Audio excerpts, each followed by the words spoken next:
Welcome to the Almost Gameday NFL free agency special. Like I said last week, guys, there's a bunch of things that happen in NFL free agency, so we're doing a whole entire show on it. It's going to be a little bit longer than our usual show, and we are officially live from the Nicholson School of Communication. As always, I'm your host, Sean Green.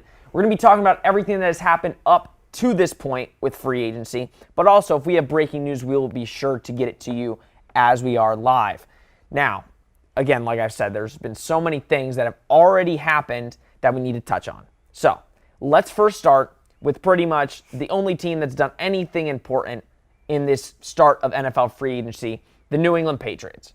New England pretty much came into this free agency period and said, we have money, we're going to spend it. And that's what they did. Let's start off with just a couple of names at the very top that they spent on. They started by signing Jonnu Smith. 4 years, $50 million. People assumed that that was going to be it. They're like, oh, they spent their money on the one tight end. They got their tight end that they wanted. A lot of people assumed that Hunter Henry would be the thought process for tight end. Well, guess what? The next day, the Patriots go out and get Hunter Henry, two of the top tight ends on the free agency market. People were like, wow, the Patriots are really starting to make moves here. They're really starting to find a team, especially on offense. Well, then they say, we need some pass rushers. So we're going on Matthew Judon. But as you see right here, you have Hunter Henry making plays for the Chargers. He said going into free agency, he wanted to play with a good quarterback. He wanted to move to he wanted a good quarterback. So they get Hunter Henry. Then you get a guy like Jonnu Smith. Jonnu Smith made plays for the Titans. Obviously, the Titans have a lot of great players, especially on offense. But it's not the same. Hunter Henry says he wants to play with the quarterback. Jonnu Smith was playing with Ryan Tannehill. Now they're coming to play in a New England offense that nobody knows who the quarterback's going to be. So then we go to Matthew Judon, right? Matthew Judon, two-time Pro Bowler the last couple of years. Great pass rusher.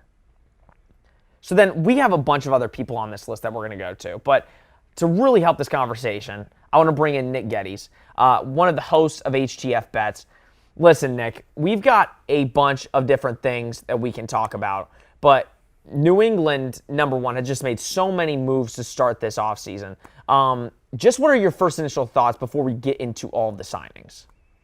I think like the Hunter Henry and Jonnu Smith is probably my favorite part of what they've done so far. It's kind of a throwback to the way that Bill used to have that offense run through the two tight end system, and they've gotten away from that after Rob Gronkowski retired and then came back with Tampa. You saw the offense was not really clicking, and this year it just totally bottomed off, a bottom five offense in the NFL.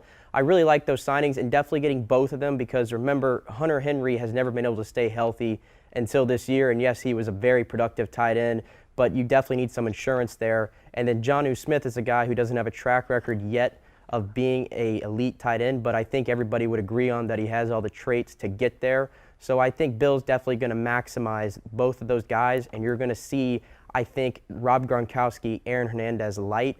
And then Matthew Judon obviously brings a lot coming off the edge. I think that he wasn't allowed to shine as much in Baltimore with a lot of the great names there, but he's coming from a great system and going to another one. So I also think that's a really good signing, and I love what they've done so far. Now let's put that graphic up, guys. I really want to see that graphic again with all of the signings. I think it's really important. We touched on the top people at the top. You got, Henry, Smith, and Judon. They spent the most money on those guys. But again, people were hammering these Patriots to go sign some wide receivers. Now, I think one thing we have to make sure to let people know is if you look at the cap hits on all of these, the highest cap hit right now is Nelson Agholor because he's only guaranteed $7 million. So the Patriots still have about $25 million. Nick, give me your first initial thoughts on Nelson Agholor and Kendrick Bourne as the two wide receivers. They might still get another one. We're not sure yet. But what are your initial thoughts on those two signings and how they can fit in that offense? Well, I think Bill is kind of smartening up really on what he has not been able to accomplish yet in New England, and that is draft skill players. And I think rather than force it this year in the first round and have the risk of it not working out, why don't you bring in some low-risk, high-reward guys? And I think Nelson Aguilar definitely represents that underachiever his entire career, and he really had it clicking under John Gruden in Oakland this year, and he's coming to a place where I think his head's going to definitely be on straight, of course, and he's entering the prime of his career, so there's a lot that they can still juice out of him.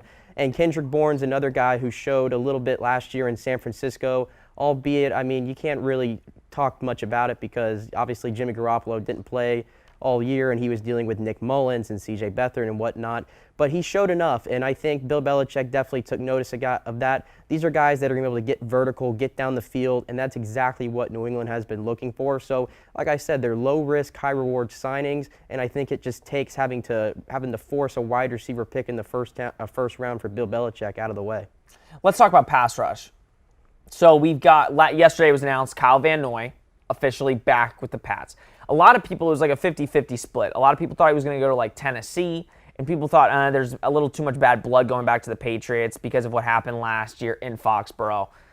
You add Judon, right? That's already adding a great player to the pass rush. You add Kyle Van Noy, 6 sacks last year. Then you also get back Dante Hightower.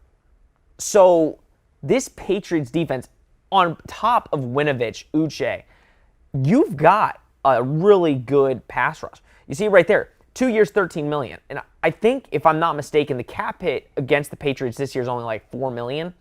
The Patriots still have like $30 million in cap space to go sign guys. So they've got a bunch of players. Nick, with this addition of Kyle Van Noy and Matthew Judon and Dante Hightower, where do you see this Patriots pass rush lining up in the NFL next season? I don't think it's going to be like a top 5 pass rush or anything like that, but I could see them getting into the top 10 in sacks. I mean, they definitely need it. They've let a lot of great pass rushers go along the way, but it's been the Patriot way. And Trey Flowers, I think, definitely you're served right there not bringing him back. His career's kind of stalled with Detroit. But I definitely think getting Kyle Van Noy back is probably the biggest deal here. He was great under that Bill Belichick defense, and I was really surprised when Miami let him go after just 1 year, because it's not like he had a noticeable drop-off of his game, but I mean, it's just a great win, and you got him for less money than Miami had signed him for the year prior, so I think that was the reason why New England had let him go before, but now you get him back at a lower cap hit. He's definitely going to help the pass rush out, and then another guy, I don't know if you touched on him, was Henry Anderson. He's been pretty solid with the Jets for a few years now, and I think I could see him being a guy that can get you 5 or 6 sacks as a rotational pass rusher. So I wouldn't underestimate his value that he brings too. And of course, the cap hit is very, very low there as well. Oh, Henry Anderson, 2 years, $7 million. So pretty much pennies to sign another guy. Great with the Jets, like you said. Before we get done with the Patriots, last thing, because we have a couple more teams to talk about. There's been rumors, reports that the Patriots are still looking to sign another wide receiver or specifically a running back. Do you see any running backs on the market that you would think would fit good within the New England Patriots offense? I think Leonard Fournette probably is the trendy pick right now, and Chris Carson is also rumored as well. I could see them going after Leonard Fournette more because I think he'll be a little bit cheaper than Chris Carson. Chris Carson definitely might have had the injury issues along the way in Seattle, but when he was on the field, there was no doubt about it. I think he was a borderline top 10 running back, but I think because of the impression that Leonard Fournette left last season in Tampa at the end, I think that's going to earn him a pretty good pay raise, but not too much considering that he kind of flamed out in Jacksonville. So I think Leonard Fournette seems pretty primed to take over that running back spot. But I also think Damian Harris on the roster is a guy that I think could really break out if he got all the opportunity. So I'm a little torn on that one. I'd like to see Damian Harris get his shot, but I think that they're going to bring in Leonard Fournette when it's all said and done. Yeah, those are 2 great picks. I think Philip Lindsay could be another name right there that probably could be a chance the Patriots sign him. Broncos took away the restricted free agency tender, so I would not be surprised to see Philip Lindsay there. Let's move on to a team that got a lot of free agents, but still I'm not loving the moves here. Jacksonville. So Jacksonville signed a bunch of guys. Now, the number one signing that they got was Shaquille Griffin. 3 years, $44.5 million. Honestly, they needed the help, they need the help everywhere. There's no question. They got Marvin Jones Jr. for 2 years, $14.5 million. But if you look at these other signings, if we can get their other signings up on the board, look at these other signings. Now, What I see here is I see a team that has a bunch of cap space. The Philip Dorsett thing is not accurate. It's not 4 years, $42 million. We don't have the numbers yet for Philip Dorsett. But what I see here is a bunch of guys that are getting money, cheap money, because again, I'm going to assume the Philip Dorsett number is about 1 year, maybe 11 million, or not 11 million, 1 year, 7 million, maybe around there for Philip Dorsett. But what I see here is a bunch of guys that are getting not a lot of money, but aren't big name free agents. Jacksonville has the money to go get some of these big name free agents, but it doesn't seem like they're spending the money. The most money they spent was on Shaquille Griffin. Shaquem Griffin, it's reported that he's going to be on the Jaguars, but it hasn't been official yet. He is a restricted free agent, and Seattle has not chosen whether to sign him or not, so we didn't include that in the free agency signings. But Nick, you see all these names. You see what the Jaguars have done so far. Are you surprised they haven't gone after a bigger name free agent with all the cap space that they had? I'm really not surprised, to be honest. I think that just because you have cap space doesn't mean you need to spend all of your money. Spending your money on a bunch of guys that other teams did not want, might I add, I don't think is a smart way of building a team. I mean, very rarely does the free agency winner always pay off, and the Jaguars have been doing this for so long. They always have a lot of cap space, and most of the time they fall flat on their face. I think this is definitely getting a lot of, again, low-risk, high-reward signings that they're bringing in. Carlos Hyde's a guy who's a veteran, experienced running back, and he's going to provide as a good number two to James Robinson, rather. And he's a guy that played under Urban Meyer as well, so there's some familiarity there. Marvin Jones is a great safety blanket for Trevor Lawrence, and he's going to provide a veteran presence to DJ Chark and Laviska Shenault there in the wide receiver room. And then Tyson Alalu, I think, is the best signing here. If you go back last year, this is a guy who's a veteran in this league, and he was great for Pittsburgh last year. Great. I mean, one of the best run stuffers in the NFL, and Jacksonville, needs presences on that defensive line. So I think he's actually the best signing, but I don't love what they did. I don't hate what they did either. I like what they did, and I think this is a first step for Jacksonville to try to kind of steer the ship, is not go overboard, get some quality guys in the building, change the culture. That's what they have to do here. I think it's a very different than what Jacksonville's done in the past, right? Has the most cap space. Jacksonville would have thrown a bunch of money at some of these bigger names. But Urban Meyer's taking the conservative approach of, listen, we're going to save our money, and when we like a guy, we'll spend some money. But they took a very conservative approach. The biggest name they got was Shaquille Griffin, and they paid him $44.5 million for 3 years. So it's a different time in Jacksonville. We'll see. Trevor Lawrence is going to be the new quarterback there. We'll see how that all shapes out. Let's go to Washington. I really love what the Washington football team has done this offseason. Hasn't signed a lot of guys. But if we could really quickly put up who they signed so we can let people know what's going on. Curtis Samuel and Terry McLaurin together, that's fireworks. Now, obviously, quarterback-wise, you have Ryan Fitzpatrick, 1 year, $10 million. That's the only, but Ryan Fitzpatrick played really well last year.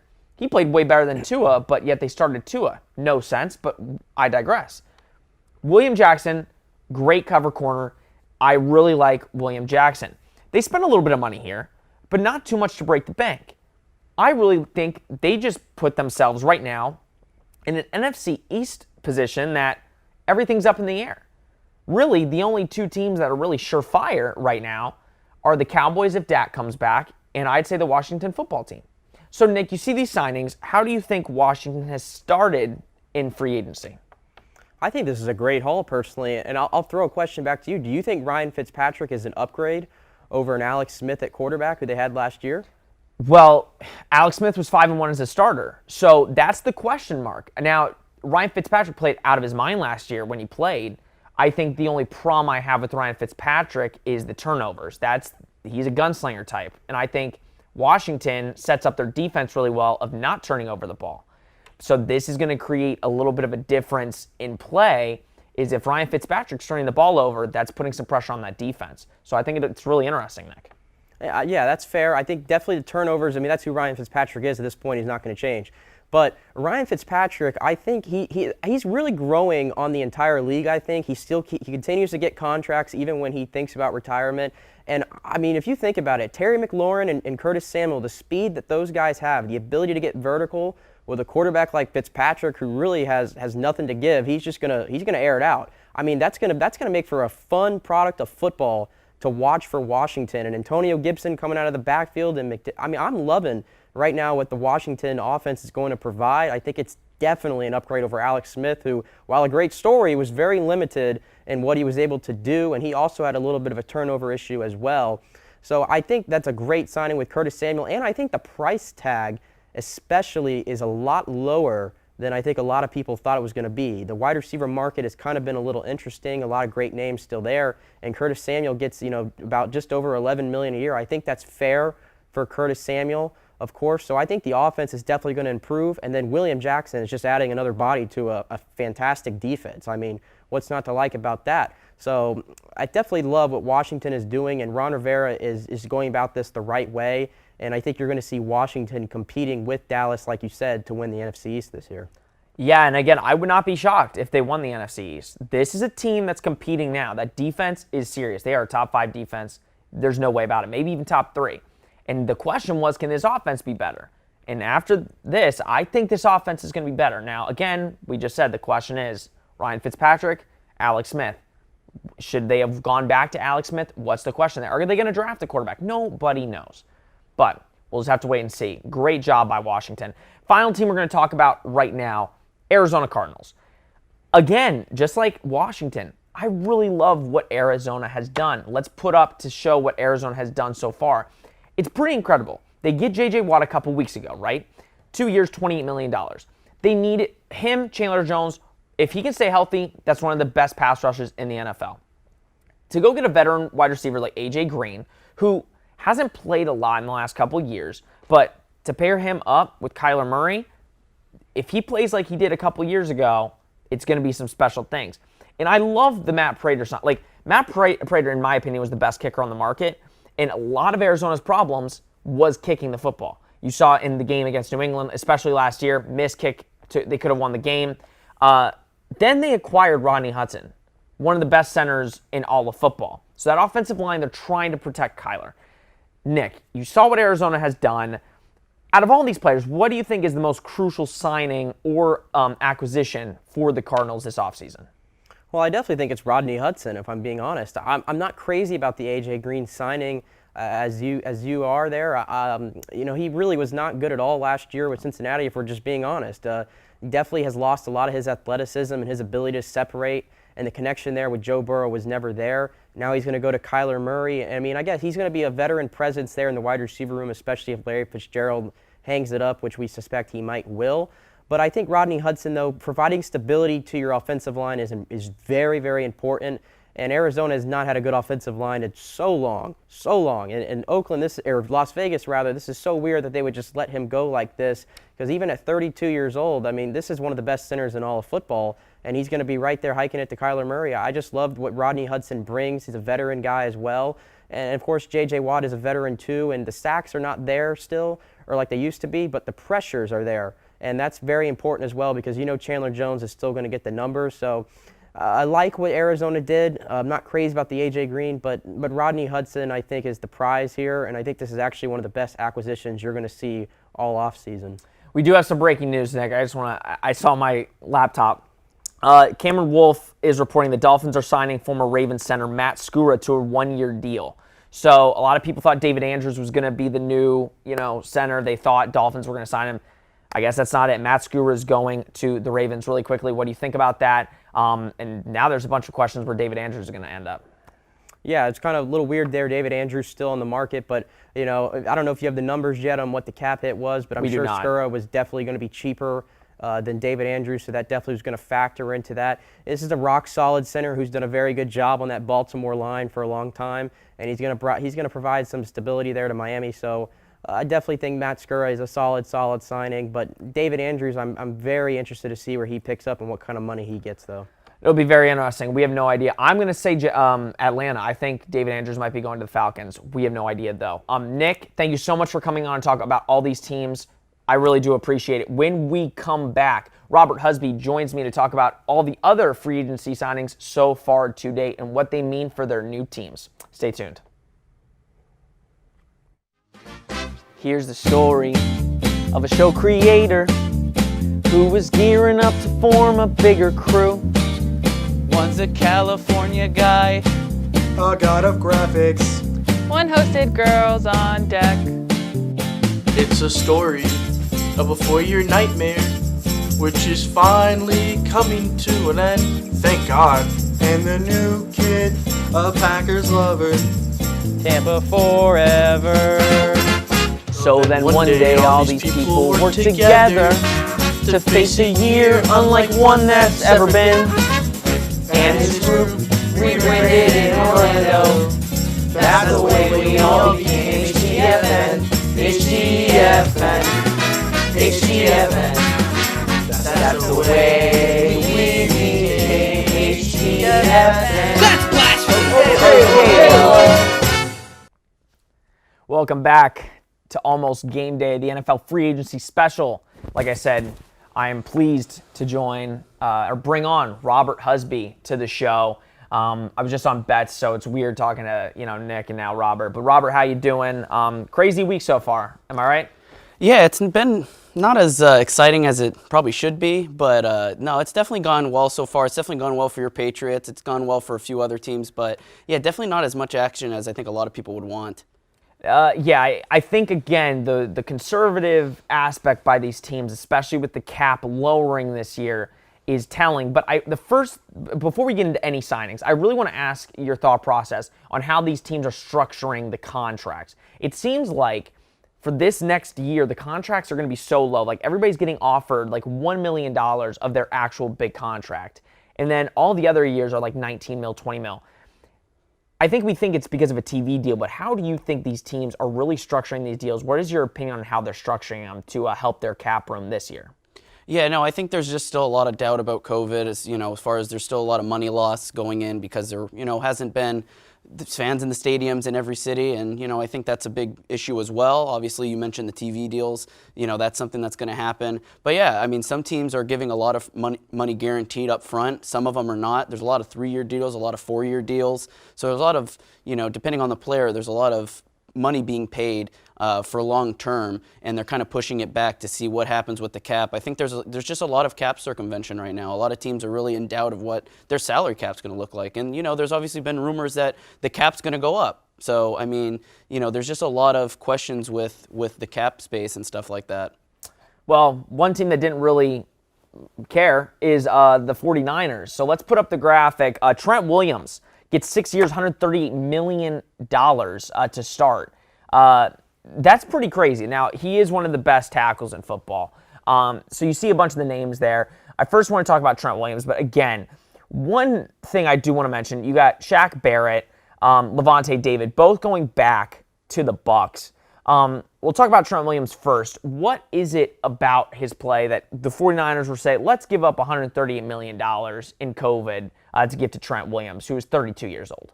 Yeah, listen, I mean, even at 32, Trent Williams is a top left tackle in the league. So, I mean, it was very, very important that the 49ers get him signed up long-term for that offensive line. He's a great leader. He's a great guy. He's a great player. And, I mean, listen, of the 49ers, their defense is obviously what everybody talks about, but they have a really good offense too. And, obviously there's a lot of doubt with Jimmy Garoppolo. We don't really know what's going to happen with Jimmy G. We don't know if he's going to, still be a member of the 49ers. We don't know if they're going to try to get Deshaun Watson, although with what cap space, I don't know. But, no, I mean, listen, trying to get a guy like Trent Williams back is very important because they do need that help on the offensive line, and they do need a leader like that in the locker room and on the field. So it's very important that they got him back. And I assumed that John Lynch and the 49ers were going to, make it happen and find the cap space to sign him long term. So I'm not shocked by the signing. Now, one of the winners of NFL free agency was Tampa Bay Buccaneers. It's not like they're signing new guys or, free agents that are on the market right now, but they're signing their guys, getting Shaq Barrett back 4 years, $72 million. They got Levante David back 2 years, $25 million. Signed Rob Gronkowski, 1 year, $10 million. Rob is now on a 1-year contract every single year, so that's how it is. How important was it for the Bucs? They're restructuring deals like it's nobody's business. What is your initial thoughts on the Bucs and what they've done to get all these guys back? Yeah, when I was on Just Winning this week with John, we were talking about this, and my best of the week was the Tampa Bay Buccaneers, because in my opinion, they've won free agency so far. And you can agree to disagree with the Patriots, you can agree to disagree on other teams, but there's no denying the Buccaneers did everything they needed to do this offseason to stay competitive and stay a Super Bowl contender. They signed Levante David back They signed Shaq Barrett back. You know, they have Gronkowski, they extended Brady, they franchise tagged Godwin. They got every piece they needed back, and they still have the draft to go. So, no, it's absolutely essential that the Buccaneers get these guys locked down long term so they can run it back this year. They are focused on getting a second ring, and they absolutely are in the best position to do that now in the NFC. You got a couple other names. Let's put the graphic back up. A couple more names on this page that I think are really important to talk about. Mike Hilton is one that is really didn't get paid as much as I thought he would. But he was a great corner for the Steelers. Bengals are making some moves. What do you think Mike Hilton will do for the Bengals specifically? Well, he's going to help a defense that needs it. So, I mean, improving that secondary is a very important part. I mean, listen, the Bengals are trying to, getting rid of Carl Lawson, it definitely hurts, but I think they need to upgrade that defense. They definitely need to upgrade the secondary. So getting a guy like Mike Hilton in on a pretty good deal, I mean, is very important for a young Bengals team. They're going to have to give a lot of help to Joe Burrow as well. I think they're going to address a lot of that through the draft. But no, definitely, getting the defense settled through free agency, getting a really good cornerback like Mike Hilton on a good deal, very important. It's going to help this Bengals team a lot. Now, there's more free agents. We have more free agents that got signed. We have another graphic for it. We have so many graphics today, it's amazing. One is Bud Dupree. Now, Bud Dupree, originally with the Steelers, gets signed to a massive contract with the Titans. Now, me and you talk off air, and we've been saying for the whole week, we think the Titans are the big losers of this free agency period. You're losing a guy like Corey Davis, who you see went to the Jets right there. You lose a bunch of players that really made that offense go and that defense. So do you think this Bud Dupree signing is good for the Titans, especially at that cap number that they signed him at? Yes. Bud Dupree's 28 years old, right in the prime of his career. He's a great player. Steelers are going to miss him. But listen, the Titans had no pass rush last year. They had one of the worst defenses in the league, one of the worst pass rushes in the league. So going from no pass rush to actually having a really good pass rusher in his prime, listen, you can't help but say that they did well on that deal.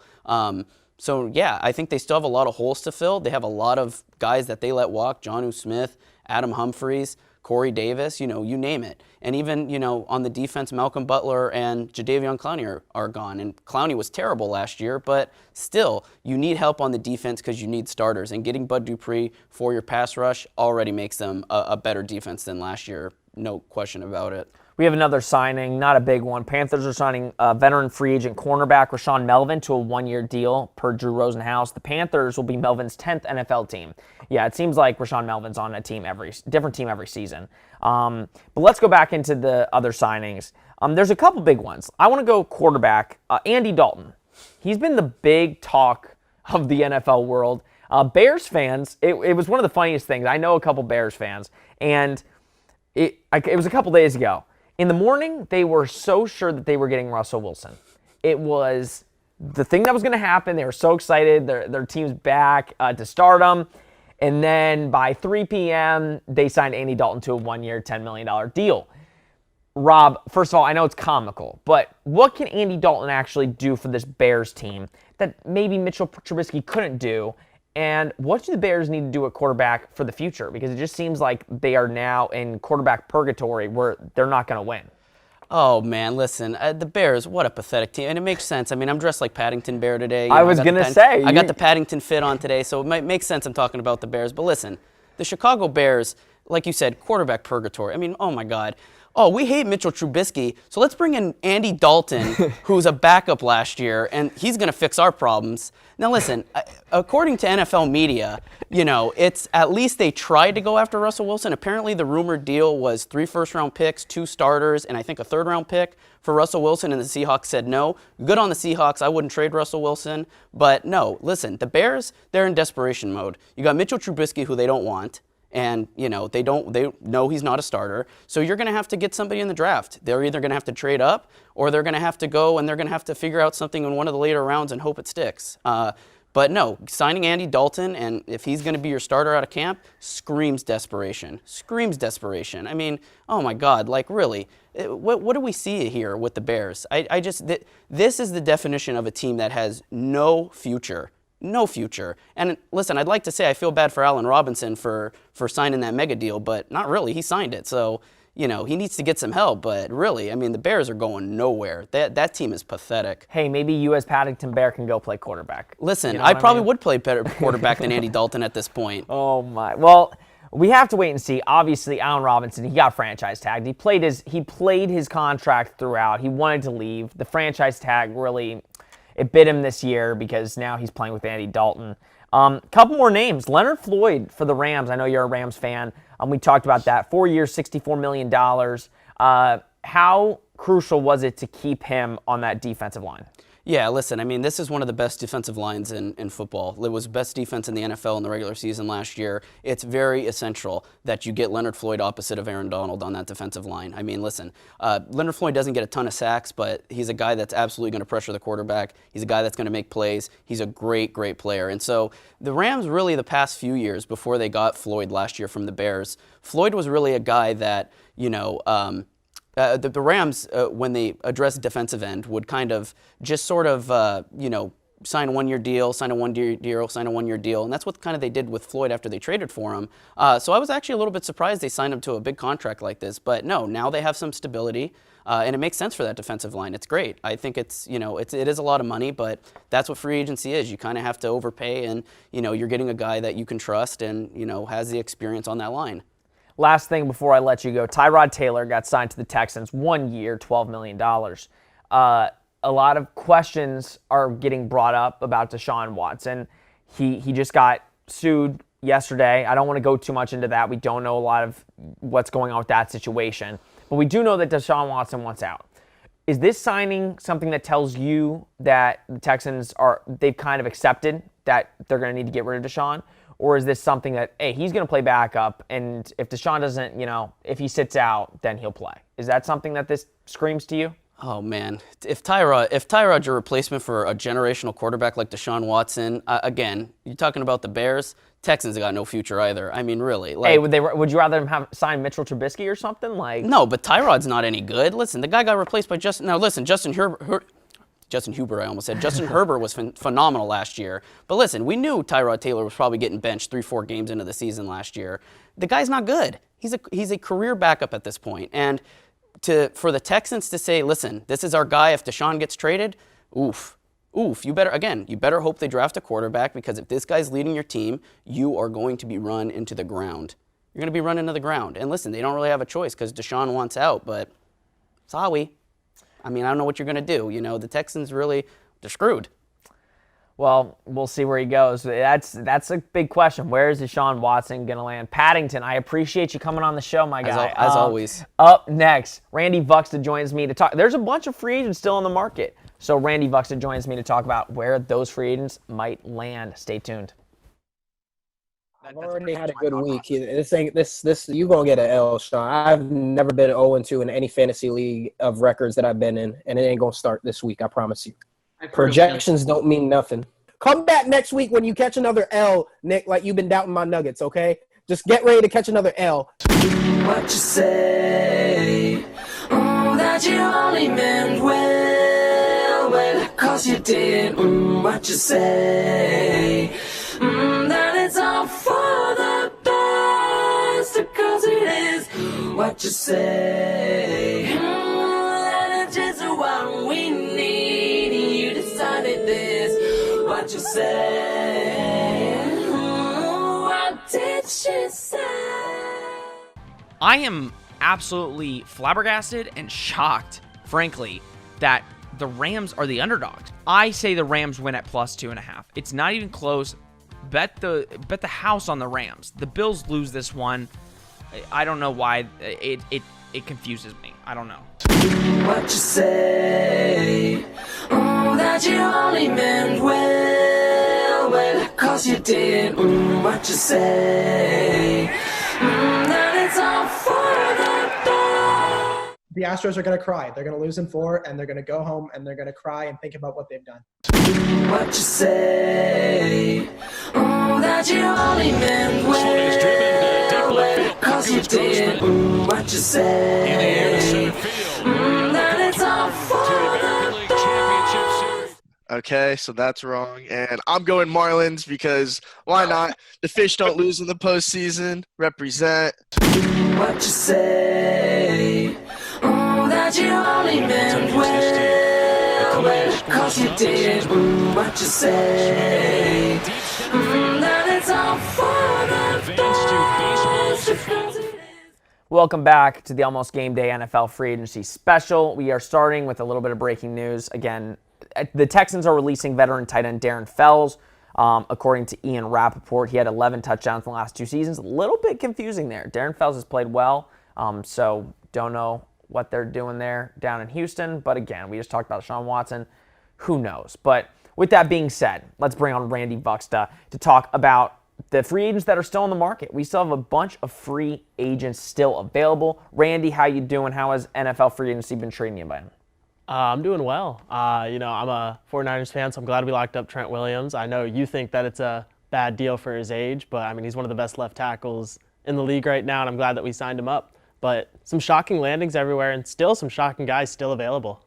It's not a bad deal. Let's not get it twisted. He's, again, one of the best left tackles in the league, but I'm just saying with the 49er cap that they don't have a lot of money, just thought they could have gotten him cheaper. But let's go into all the free agents that are still available. Let's put that up on the board because there's a bunch of them that, I can't probably say off the top of my head. Number one, we can easily talk about Kenny Golladay. That's somebody that we can easily discuss. There's rumors about the Giants. Wrong graphic, guys.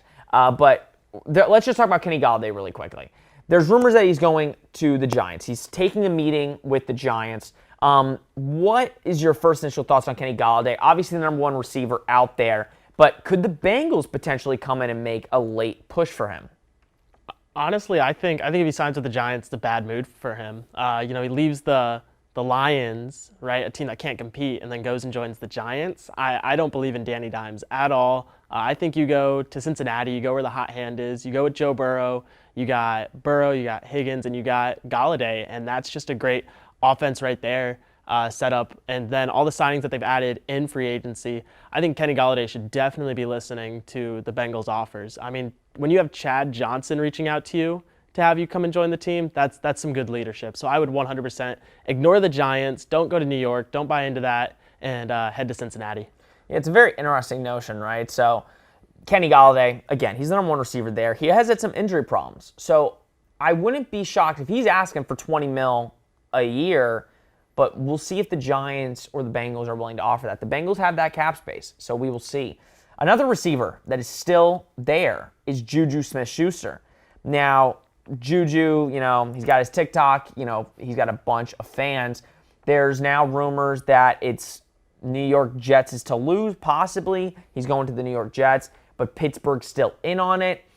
How do you think with, the signings that the Jets have already made so far, and then you add Juju, what would that do for the Jets? Would that make them any better than what they are right now?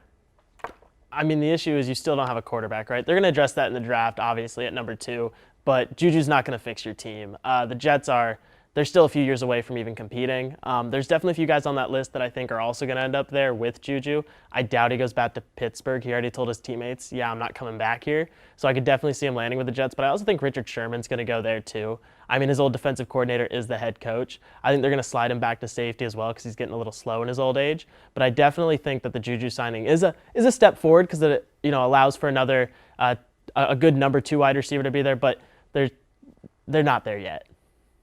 No, it's very interesting, and Richard Sherman, hopefully he's not watching, because if he did and heard you say he's slow, that would just make him want to be better. I could totally see him going to the Jets. I could also see Richard Sherman going to the Saints.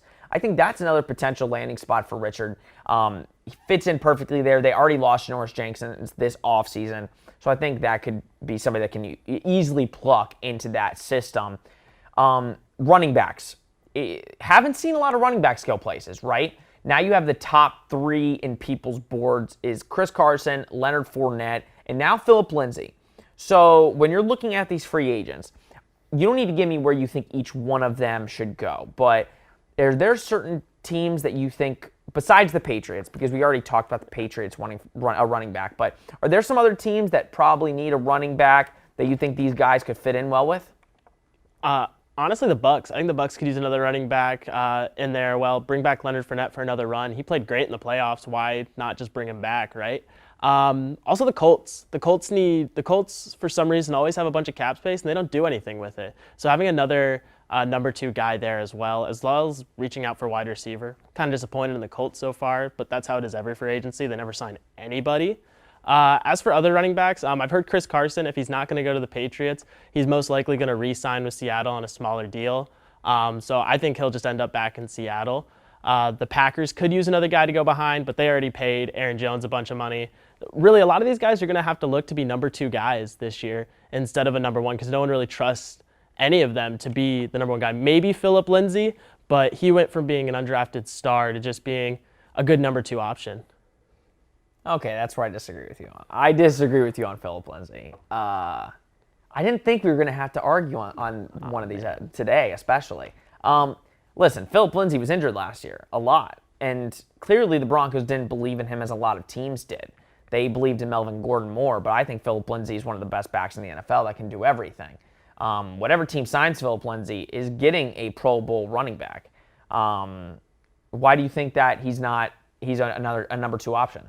I just think he hasn't established himself as he had that 1 year where he was an undrafted free agent playing out of Denver. I think he needs a system that'll fit him well. And I think a great system he'd fit in is Kyle Shanahan's system. I don't think the Niners are going to get him because there's no cap space like you said. But I think a system like that, definitely. I could definitely see him going to the Falcons.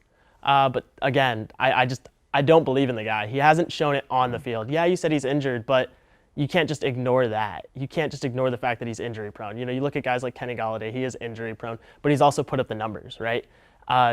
There's a reason Phillip Lindsay went undrafted, and he was a gem for a year, but then the next year he's just not as good. I think Phillip Lindsay's proven himself. I think he has. Whenever he's actually healthy and playing, he's a hard guy to stop. But that's the issue. It's whenever he's healthy. You don't go after a running back 1 for whenever he's healthy. You go for a guy that's going to be there so that you can rely on him to run the ball. Yeah, but I don't think any of these teams that are looking for running back are looking necessarily for RB1. You said the Patriots or you said the Bucks. They're not really looking for an RB1, which I think most of the teams that have an RB1 aren't very successful. The only one you really look at and are like, okay, they're really good are Tennessee. All these other teams really go running back by committee. So in that sense, I would think that a guy like Phillip Lindsay would be a perfect landing spot for a lot of teams because, yeah, he doesn't need to carry the ball 25 times a game. He can be a guy that, you throw in a system that fits for him. But I think he was definitely better than Melvin Gordon. I think he should get, some form of payday with how he's playing. I mean, I agree with you that, yeah, he can be a running back 2, but I don't think he's a running back 1. I think he needs to be in a system that allows him to thrive, that's built for him. And so he definitely can be the guy that can go out and receive. I could see him taking, if the Saints figure out to find some cap space, they could definitely take him as a second guy to Kamara to, ease the burden off Kamara so that people have to watch out for Lindsay because, maybe he still has it. But I just do not see him as the guy on a team's running back by committee because, there's always one guy that stands out in that committee. It's very interesting. One last look. Let's put up the remaining big-name free agents that are up there just so we can give our listeners and viewers a final look. You got a bunch of names there. Anthony Harris, Melvin Ingram still there. Will Fuller, Alejandro Villanueva, Jadeveon Clowney. Bunch of big names still there. Kevin King, that's a solid corner. Eric Wilson. So many big names. So many. And we're so happy that we could bring you this Almost Game Day NFL free agency special. Thank you for tuning in. Different day. I know we're not on a Friday. We're on a Thursday. But thank you for tuning in regardless. As always, please subscribe down below, comment, like, share, follow us on all of our social medias. We really appreciate it. I want to thank everybody that's come on, Randy, Robert, Nick. Thank you so much for being guests. This has been Almost Game Day. I'm Sean Green. See you next week.